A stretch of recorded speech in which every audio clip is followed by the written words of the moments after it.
حميم تنزيل الكتاب من الله العزيز الحكيم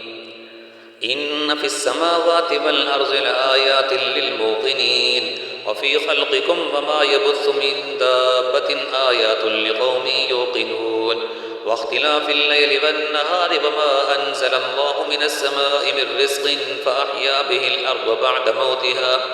بعد موتها وتصريف الرياح آيات لقوم يعقلون تلك آيات الله نتلوها عليك بالحق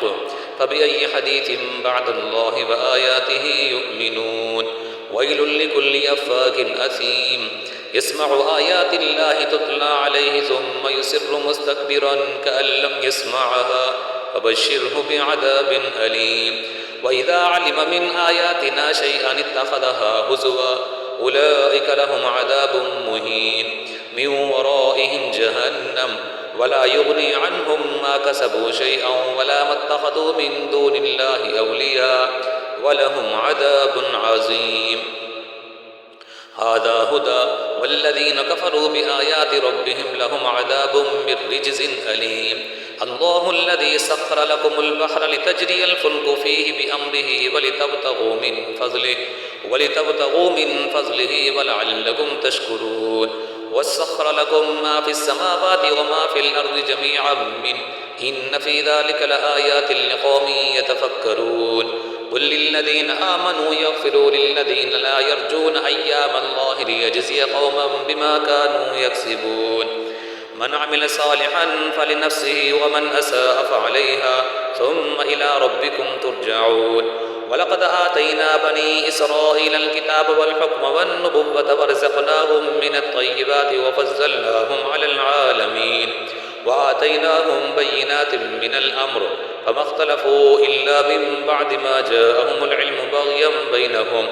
إن ربك يقضي بينهم يوم القيامة فيما كانوا فيه يختلفون ثم جعلناك على شريعة من الأمر فاتبعها ولا تتبع أهواء الذين لا يعلمون إنهم لن يغنوا عنك من الله شيئا وإن الظالمين بعضهم أولياء بعض والله ولي المتقين هذا بصائر للناس وهدى ورحمة لقوم يوقنون أم حسب الذين اجتروا السيئات أن نجعلهم كالذين آمنوا وعملوا الصالحات سواء محياهم ومماتهم ساء ما يحكمون وخلق الله السماوات والأرض بالحق ولتجزى كل نفس بما كسبت وهم لا يظلمون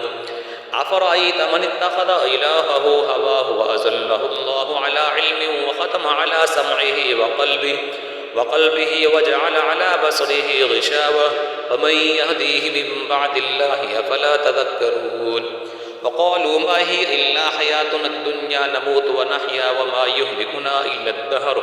وما لهم بذلك من علم إن هم إلا يظنون وإذا تتلى عليهم آياتنا بينات ما كان حجتهم إلا أن قالوا ائتوا بآبائنا إن كنتم صادقين قل الله يحييكم ثم يميتكم ثم يجمعكم إلى يوم القيامة لا ريب فيه ولكن أكثر الناس لا يعلمون ولله ملك السماوات والأرض ويوم تقوم الساعة يومئذ يخسر المبطلون وترى كل أمة جاثية كل أمة تدعى إلى كتابها اليوم تجزون ما كنتم تعملون هذا كتابنا ينطق عليكم بالحق إنا كنا نستنسخ ما كنتم تعملون فأما الذين آمنوا وعملوا الصالحات فيدخلهم ربهم في رحمته ذلك هو الفوز المبين وأما الذين كفروا أفلم تكن آياتي تتلى عليكم فاستكبرتم وكنتم قوما مجرمين